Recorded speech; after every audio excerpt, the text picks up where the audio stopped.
Stirling Moss pilotait une Formule 1 avant même la création du championnat du monde, en 1950, et fut le coéquipier de l'Argentin Juan Manuel Fangio. Surnommé le champion sans couronne, il a conduit 84 marques de voitures en 506 courses pour 212 victoires dont 16 grands prix. Mais aucun titre mondial. 4 fois vice-champion, le Britannique Sir Stirling Moss, dernière mémoire vivante de la F1, est mort à Londres le 12 avril à l'âge de 90 ans. Pour la plupart des gens qui s'intéressent de loin à la course automobile, le nom de Stirling Moss n'évoque peut-être rien. Et l'époque dont nous allons parler ici, est très éloignée culturellement de la nôtre. Une époque où les voitures ne freinaient pas vraiment, où les pilotes portaient des casques de joueurs de polo et où chaque saison, 3 à 4 d'entre eux avaient rendez-vous avec la mort au détour d'un virage le dimanche après-midi. Damon Hill, champion du monde F1 1996 dans le documentaire Racing Legends présenté par Patrick Stewart pour la BBC en 2012, son nom restera comme celui d'un pur pilote. Stirling Moss est né en 1929, dans une famille où tout le monde a la course dans le sang, que ce soit les voitures ou les chevaux. Son père, sa mère et même sa sœur cadette qui remportent 5 championnats d'Europe des rallyes. Le jeune Stirling va apprendre à conduire dès l'âge de 6 ans au volant d'une Austin, dans la ferme familiale. Son père le voit dentister, mais le jeune garçon est fasciné par les aventures d'un gentleman driver thaïlandais qui participa aux premières éditions du championnat de Formule 1, comme il l'expliquait dans le documentaire que lui consacrait la BBC en 2012, « Je lisais les aventures du prince Bira. Sa vie était fantastique, les courses de voitures, les jolies filles. Le risque attire le jeune homme de 18 ans.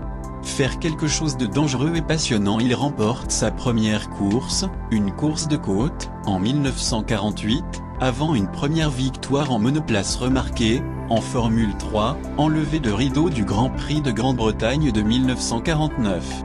À 20 ans, sa réputation est déjà faite. Il y ajoute en 1950 le panache à Dindro lors du très couru Tourist Trophy. Un ami de la famille lui fournit une Jaguar. Le temps est pourri, il pleut, il gagne. Alors qu'on lui passe le collier de fleurs du vainqueur autour du cou tradition oubliée, il allume une cigarette face à la caméra, le regard heureux, presque naïf. Stirling Moss réalise un exploit en 1955, battre les Italiens dans leur jardin, lors de la course des 1000 Miglia qui parcourait l'Italie sur des routes ouvertes. 1600 km en 10 heures à bord de la Mercedes 300 SL. Un record qui restera invaincu. Il rentre en héros à la maison. Elle reste une de ses plus belles victoires en course. Toujours en 1955, il mène avec Fangio les 24 heures du Mans, et avec 4 tours d'avance sur les Jaguars.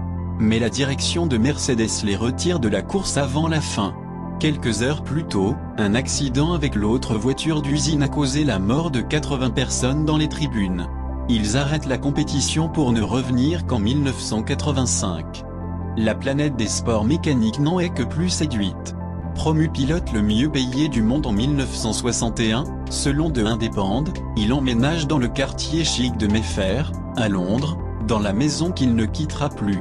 L'intérieur est à son image, truffé de photos, de trophées, de gadgets aussi.